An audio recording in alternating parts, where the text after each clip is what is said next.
ஓம் சக்தி. ஓம் ஆதிபரா சக்தி. ஓம் சக்தியே, மருவூர் அரசியே. நல்லதே நினைப்போம், நல்லது மட்டுமே நினைப்போம். சக்தி வாக்கு பிள்ளைகளுக்கு இந்த ஆதி சக்தியின் ஆசீர்வாதம் என்றுமே முழுமையாக கிடைக்கும். ஓம் ஸ்ரீ வராகி தாயே போற்றி போற்றி. என் தங்க பிள்ளையே, இன்று உன் தாயானவள் உனக்கு ஒரு முக்கியமான செய்தியினை கொண்டு வந்தேன். என் தங்கமே, இதனை நீ உதாசீனம் செய்யக்கூடாது. உன்னுடைய குலதெய்வத்தின் வாக்கு. உன் குலதெய்வம் மனவேதனையில் இருக்கின்றார்கள். உன் குலதெய்வம் என்னிடத்தில் என்ன சொன்னார்களோ அதை உன்னிடத்தில் பகிர்ந்து கொள்ளதான் நான் இப்பொழுது உன்னை காண வந்திருக்கிறேன். உன் குலதெய்வம் மனவேதனையில் இருப்பதற்கான காரணம் நீதான் என்பதை உனக்கு உணர்த்துவதற்காகவும் நான் வந்திருக்கிறேன். மேலும் உன் குலதெய்வத்தை நீ சந்தோஷப்படுத்துவதற்காக என்ன செய்ய வேண்டும் என்பதை சொல்வதற்காகவும் உன் தாய் நான் வந்திருக்கிறேன். என் தங்க பிள்ளையே, உன் குலதெய்வமானது இப்பொழுது மிகுந்த மனவேதனையில் இருந்து கொண்டிருக்கிறது. நீ சிறு சிறு காரியங்களை செய்ததுதான் அதற்கு காரணமாக மாறிவிட்டது என் குழந்தையே. நீ எத்தனையோ காரணங்களுக்காக உன் குலதெய்வத்தின் காலில் விழுந்து அழுது புலம்பிக் கொண்டிருக்கின்றாய். உன் குலதெய்வமும் அதை எதையும் மறுக்காமல் உனக்காக அதை நிறைவேற்றி தந்திருக்கிறார்கள்.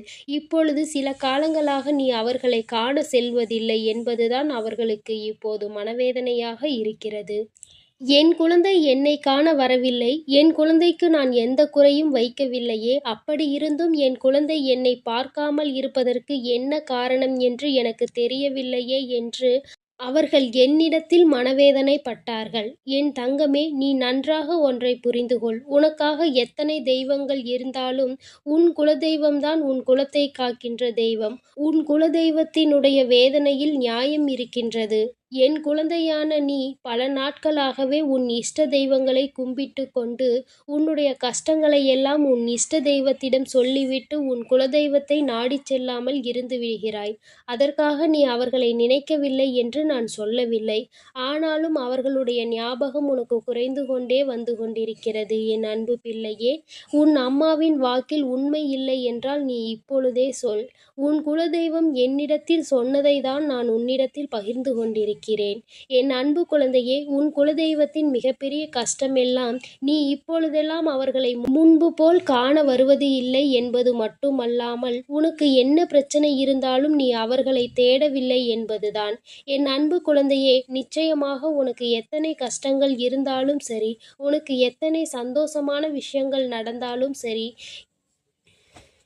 நீ நிச்சயமாக உன் குலதெய்வத்தை சென்று பார்க்க வேண்டும். உன்னுடைய கஷ்டங்களை நீ பகிர்ந்து கொள்ளவில்லை என்றாலும் நிச்சயமாக உன்னுடைய சந்தோஷங்களை நீ உன் குலதெய்வத்திடம் பகிர்ந்து கொள்ள வேண்டும். ஏனென்றால் உன் கஷ்டங்களை நீ சொல்லாமலே அவர்கள் புரிந்து கொள்வார்கள். உன் கஷ்டங்களை தீர்ப்பதற்கு நீ கூப்பிடாமலே அவர்கள் உன்னை தேடி ஓடோடி வருவார்கள். ஆனால் உன் சந்தோஷத்தை நீ அவர்களிடம் பகிர்ந்து கொண்டால்தான் அது அவர்களுக்கு தெரியும். குழந்தை சந்தோஷமாக இருக்கிறது என்றால் அவர்களும் மன சந்தோஷம் அடைவார்கள். நீ அவர்களிடம் சென்று அம்மா நான் சந்தோஷமாக இருக்கிறேன் என்று சொல்வாயானால் நிச்சயமாக அவர்கள் உன்னை விட அதிக சந்தோஷத்தை அடைவார்கள்.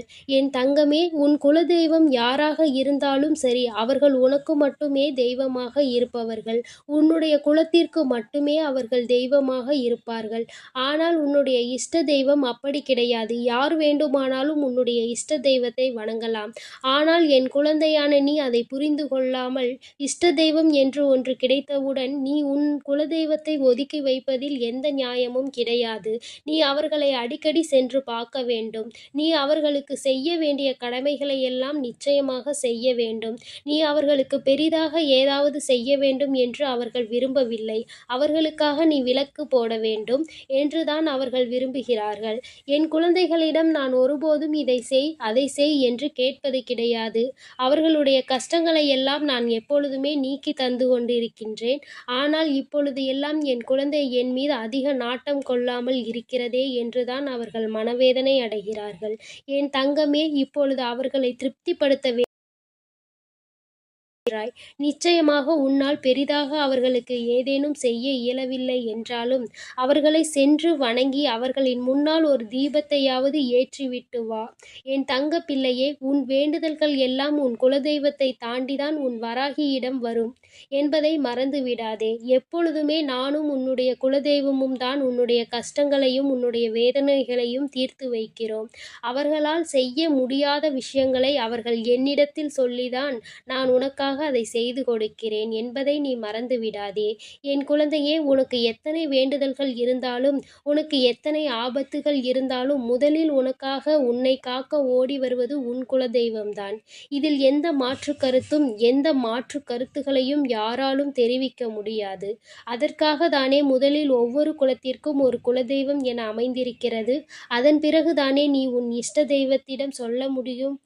என் அன்பு பிள்ளையே, இனி ஒருபொழுதேனும் நீ தாமதிக்காமல் செவ்வாய்க்கிழமை, வெள்ளிக்கிழமை இந்த நாட்களில் முடிந்தவரை உன் குலதெய்வத்தை சென்று தரிசித்துவிடு. அவர்கள் மனவேதனையை படும்படி நீ நடந்து கொள்ளாதே.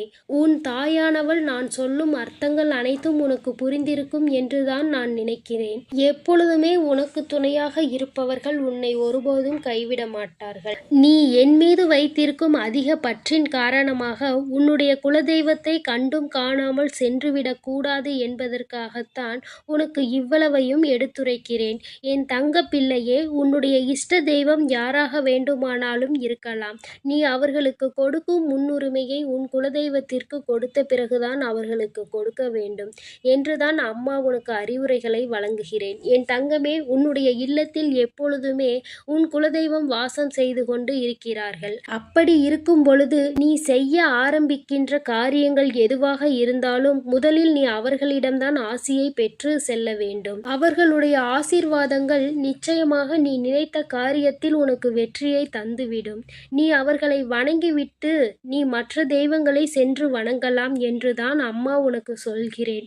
என் தங்க பிள்ளையே, உன் குலதெய்வத்தின் மனவேதனை என்னவென்று இப்பொழுது நீ தெரிந்து கொண்டாய் அல்லவா? நீ அவர்களை மட்டும் நாடி இருக்க வேண்டும் என்று அவர்கள் நினைக்கவில்லை. அவர்களை நீ மறந்து விடுவாயோ என்றுதான் அவர்கள் நினைக்கிறார்கள். நான் எப்பொழுதுமே எனது குழந்தைகளை பற்றி சிந்தனையில்தான் இருக்கிறேன். ஆனால் என் குழந்தையோ என்னை பற்றி சிந்திக்க மறந்து விடுகிறது என்று அவர்கள் நினைக்கிறார்கள். என் செல்லமே, நிச்சயமாக இதை நீ திருத்திக் கொள்ள வேண்டும். உன்னுடைய எண்ணங்கள் எப்பொழுதுமே உன்னுடைய குலதெய்வம் உன்னை காப்பாற்றும் என்றுதான் இருக்க வேண்டும். அவர்கள் இதுவரை உன்னை காப்பாற்றி இருக்கிறார்கள் என்பதை உன்னால் ஒருபோதும் மறுத்து கூற முடியாது. அவர்களுடைய அன்பு மிக பெரியது. அவர்களுக்கு குழந்தை என்று நீ மட்டும்தானே இருக்கின்றாய். அப்படி இருக்கும் பொழுது நீ அவர்களை தவிக்க விடக்கூடாது. அவர்கள் உன்னுடைய எண்ணங்களை நீ சொல்லாமலே அறிந்து உனக்கான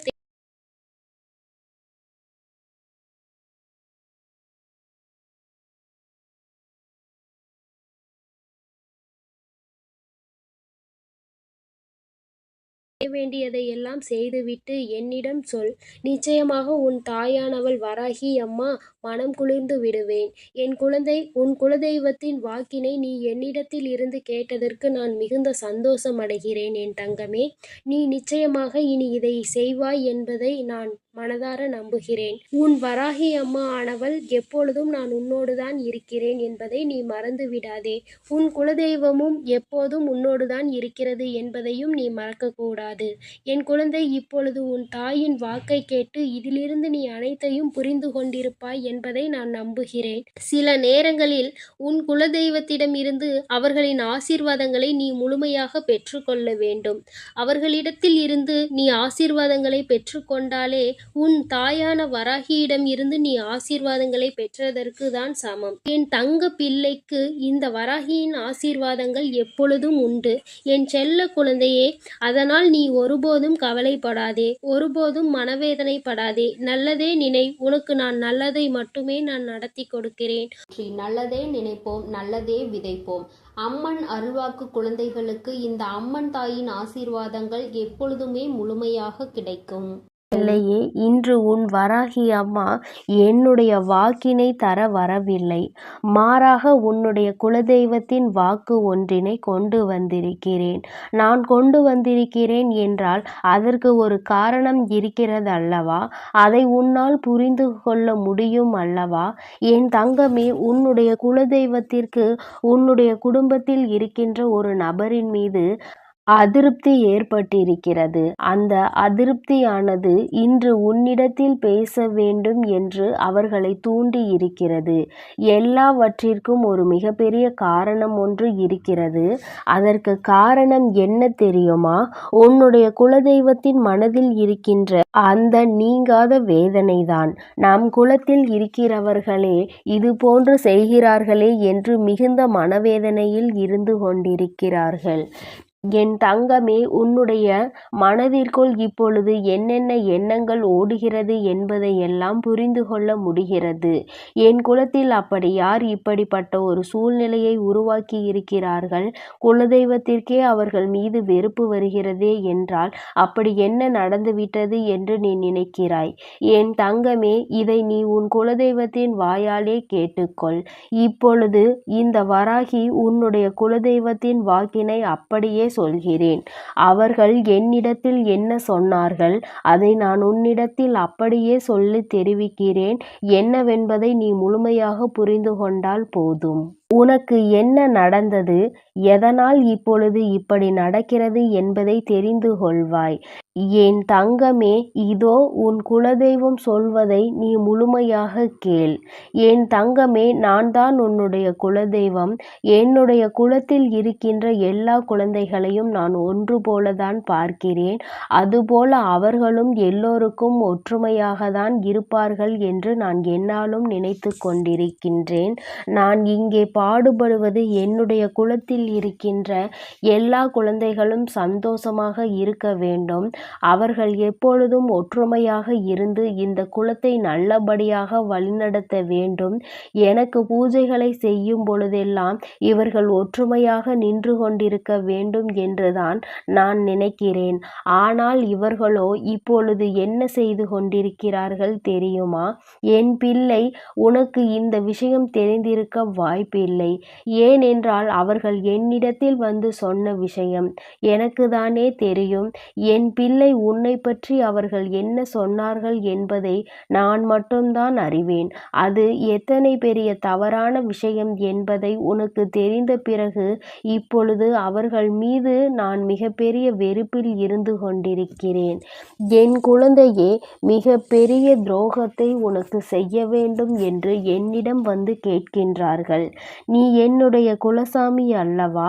என் மனதில் இருக்கின்ற இந்த வேதனையை நீ போக்கி தந்துவிட மாட்டாயா? என் மனதை அவர்கள் வேதனைப்படுத்தி இருக்கிறார்கள். அதனால் அவர்களை எப்படியும் ஏதாவது ஒன்று செய்ய வேண்டும். அவர்கள் வாழ்க்கையில் இருந்து மீள முடியாத அளவிற்கு ஏதாவது ஒரு கஷ்டத்தை கொடுக்க வேண்டும் என்று என்னிடத்திலே வந்து கேட்கிறார்கள். என் தங்கமே, அப்படி யாருடைய மனதில் நீ வேதனையை ஏற்படுத்தி இருக்கிறாய் என்று சற்று சிந்தித்துப் பார். அவர்கள் இன்று உன் வாழ்க்கையே இருக்கக்கூடாது என்றல்லவா நினைக்கிறார்கள். நான் இங்கே ஒருவரின் ஒற்றுமைக்காகவும் பாடுபட்டு கொண்டிருக்கின்ற நேரத்தில் என் சன்னதியில் வந்து நின்று கொண்டு நீ வாழக்கூடாது என்று அவர்கள் சொன்ன வார்த்தை என் மனதை ரணமாக்கியது. நிஜமான உண்மை. என்னால் அதை தாங்கிக் கொள்ள முடியவில்லை. ஏன் இப்படி சொல்கின்றார்கள், என்ன பிரச்சனை என்று பார்க்கும் பொழுதுதான் எனக்கு புரிந்தது. ஏதோ சிறு மனஸ்தாபங்கள் இருக்கிறது, பிரச்சனைகள் ஏற்பட்டிருக்கிறது என்று. அம்மா உன்னிடத்தில் வந்து நீங்கள் ஒற்றுமையாக இருக்க வேண்டும் என்று சொல்ல வரவில்லை. உன் பக்கம் தவறு இருக்கிறதா, அவர்கள் பக்கம் தவறு இருக்கிறதா என்று நிச்சயமாக அறிந்து கொள்ள வேண்டியது என்னுடைய பொறுப்பு. தவறு இருப்பவர்கள் பக்கம் நின்று நான் நிச்சயமாக பேச மாட்டேன். யார் பக்கம் நியாயம் இருக்கிறதோ அவர்களுக்கு நிச்சயமாக நியாயத்தை வழங்குவது என்னுடைய கடமைதான். ஆனால் ஒருபோதும் தவறு செய்யாதவர்களுக்கு தண்டனை வழங்குவது என்னுடைய வேலை கிடையாது. எனக்கு என்னுடைய குழந்தைகளின் மனதை சரிசெய்து அவர்களை நல்வழிப்படுத்துவது மட்டும்தான் நான் நல்வழிப்படுத்துவதற்காக பாடுபட்டு கொண்டிருக்கிறேனே தவிர ஒருபோதும் யாருக்கும் தண்டனையையும் கொடுக்க வேண்டும் என்று நினைக்கவில்லை. உனக்கு இது போன்று செய்ய வேண்டும் என்று நினைத்தவர்கள் இன்னும் என்னவெல்லாம் செய்ய துணிவார்களோ என்று தெரியாமல்தான் நான் சற்று மனக்குழப்பத்தில் இருந்து கொண்டிருக்கிறேன். என் தங்கமே, ஒன்றை நன்றாக புரிந்து கொள். யாரிடத்திலும் உனக்கு என்ன மனக்கசப்புகள் இருந்தாலும் சரி, நீ அந்த மனக்கசப்புகளை எல்லாம் உன்னிடத்தில் இருந்து தூக்கி எறிந்துவிட்டு எந்த ஒரு சண்டையும் அவர்களிடத்தில் உனக்கு வேண்டாம். அதற்காக நீ எல்லாவற்றையும் பொறுத்து கொண்டு செல்ல வேண்டும் என்று நான் சொல்லவில்லை. எதுவாக இருந்தாலும் அதை என்னிடத்தில் நீ விட்டுவிடு என்றுதான் அம்மா சொல்கிறேன். என் தங்கமே, நீ என்னிடத்தில் விட்டுவிட்ட பிறகு அதையெல்லாம் நான் பார்த்து கொள்வேன். அது என்னுடைய பொறுப்பல்லவா? அதன் பிறகு நான் அவர்களுக்கு என்ன செய்ய வேண்டுமோ அதை நான் செய்து விடுகிறேன். என் குழந்தையே, உன்னுடைய மனதில் இருக்கின்ற இந்த வேதனைகளுக்கெல்லாம் நான் இப்பொழுது உனக்கு பதிலை தந்து விடுகிறேன். இவர்கள் செய்ய நினைத்த விஷயம், உன் வாழ்க்கையை அழிக்க நினைத்த விஷயம் எனக்கு மட்டுமே தெரிந்தது. நான் இப்பொழுது உன்னிடத்தில் சொல்லியிருக்கிறேன். அதனால் நீ பயப்பட வேண்டாம். சொன்னது என்னிடம்தானே. உனக்கு ஏதாவது ஆக வேண்டும் என்றால் அது என்னை தாண்டிதானே ஆக வேண்டும். என் தங்கமே, இப்பொழுது என்னிடத்தில் வந்து உன்னுடைய வாழ்க்கையை கெடுக்க வேண்டும் என்று சொன்னதற்கு அவர்களை விட்டு விட்டேன் என்று நினைக்கலாம். நிச்சயமாக அவர்களை நான் விட்டுவிடவில்லை. என் குழந்தையே, நீ ஒருவரின் மனதினை வேதனைப்படுத்தி இருப்பது உண்மையானால் உனக்கே அது தெரிந்திருந்தால் நிச்சயமாக நீ எந்தவித சிந்தனையும் இல்லாமல் மன்னிப்பு கேட்கலாம். தவறு உன் பக்கம் இருக்கும் பட்சத்தில் அதை நீ செய்வதில் எந்த ஒரு தவறும் கிடையாது. அதே சமயத்தில் தவறு அவர்கள் பக்கம் இருக்கிறது என்றால் நான் அவர்களுக்கு கொடுக்க போகின்ற தண்டனை என்ன தெரியுமா? இந்த தெய்வத்தினுடைய பார்வை சில நாட்கள் அவர்கள் மீது இருக்காது. அவர்கள் உனக்கு என்ன செய்ய வேண்டும் என்று நினைத்தார்களோ அது அவர்கள் வாழ்க்கையில் நடந்தால் அது எத்தனை வேதனையை கொடுக்கும் என்று சில நாட்களில் அவர்கள் புரிந்து கொண்டு வரட்டும். நிச்சயமாக புரிந்து கொண்ட பிறகு என்னிடத்தில் மன்னிப்பு கேட்க வருவார்கள். அதன் பிறகு நான் அவர்கள் வாழ்க்கையை மீண்டும் பழைய நிலைமைக்கு திருப்பி கொடுத்து விடுவேன். இதுதான் இப்பொழுது நான் செய்ய துணிந்திருக்கிறேன். உனக்கு இதனை தெரிந்து கொள்ள வேண்டும். ஏனென்றால் எல்லோருமே நம்மோடு நன்றாக இருப்பார்கள். நாம் ஒருவருக்கொருவர் நல்லதை செய்தாலும் கெட்டதை செய்தாலும் நம்மீது வஞ்சக எண்ணம் ஒருவருக்கு வந்து விட்டது என்றால் அவர்கள் குலதெய்வத்திடம் கூட வந்து வாழ்க்கையை அழிக்க சொல்வார்கள் என்பதை நீ புரிந்து கொள்ள வேண்டும். குலத்தில் இருக்கின்றவர்கள் சில பேர் என்னுடைய கோவிலில் நின்று சண்டையிடுகிறார்கள். இதுவெல்லாம் எனக்கு எத்தனை வேதனையை ஏற்படுத்தும் என்பதை அறிந்திருக்க அவர்களுக்கு வாய்ப்பில்லை. என்னுடைய பொறுமைக்கும் ஒரு எல்லை உண்டு. என்னுடைய பொறுமையின் எல்லை மீறும் பொழுதுதான் அவர்களின் குலத்தை நான் காக்காமல் சென்று விட்டால் என்ன செய்து விடுவார்கள்? நான் அவர்களின் குலத்தை காக்கின்ற தெய்வம். அவர்களை எத்தனை அன்போடு என்னாலும் அரவணைக்க காத்து கொண்டிருக்கிறேன். அவர்கள் மீது எத்தனை அன்பினை அள்ளி கொடுத்து காத்து கொண்டிருக்கிறேன். ஆனால் அவர்களோ என் மீதும் என்னை பற்றிய சிறிதளவு சிந்தனை கூட இல்லாமல் இது போன்று செய்து விடுகிறார்கள் அல்லவா? நிச்சயமாக இவையெல்லாம் மாற வேண்டும். உன்னுடைய வாழ்க்கையில் நடந்த எல்லாவற்றையும் நான் மாற்றி கொடுக்கிறேன். நீ சந்தோஷமாக இருக்க வேண்டும். தவறு செய்திருந்தால் மன்னிப்பு உன் பக்கம் இருக்க வேண்டும். தவறு இல்லை என்றால் தண்டனையையும் நான் வழங்குகிறேன். என் குழந்தையே, உன்னுடைய குலதெய்வத்தின் வாக்கினை கேட்டாய் அல்லவா? நிச்சயமாய் உனக்கு யாரோ ஏதோ தீய வினைகளை செய்ய நினைத்திருக்கிறார்கள். அதை அவர்கள் நிச்சயமாக தடுத்து நிறுத்தி விடுவார்கள். விடுவார்கள். அதனால் என் தங்கமே, யார் மீது எந்த வஞ்சனை எண்ணங்களும் உனக்கு இருந்தால் உடனடியாக அதனை நீ சரி செய்து கொள்வதற்கு குடும்பத்திற்குள் எந்தவிதமான பிரச்சனைகளும் வேண்டாம் என்றுதான் அவர்கள் விருப்பப்படுகிறார்கள். குல ஒற்றுமையாக இருந்தால்தான் அவர்கள் மனது சந்தோஷம் அடையும் என்றார்கள். என் தங்கமே, உன்னுடைய பிரச்சனையை அவர்களிடத்தில் தீர்க்க முடியவில்லை என்றால் அப்படிப்பட்ட நபர்களை விட்டு நீ விலகிவிடு. அதில் எந்த ஒரு தவறும் இல்லை.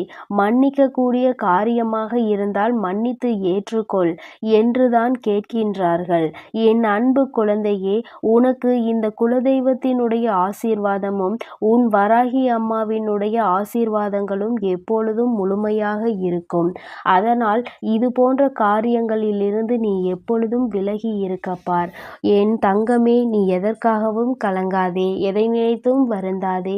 நீ நல்லதையே நினைத்தால் உன் வாழ்வில் எப்பொழுதும் நல்லது மட்டுமே நடக்கும். என் அன்பு பிள்ளைக்கு இந்த அம்மன் தாயின் அன்பும் ஆசீர்வாதமும் முழுமையாக கிடைக்கும். என் அன்பு குழந்தைக்கு இந்த ஆதிபராசக்தியின் அன்பும் ஆசீர்வாதமும் முழுவதுமாக கிடைக்கும். ஓம் சக்தி, ஓம் ஆதிபராசக்தி.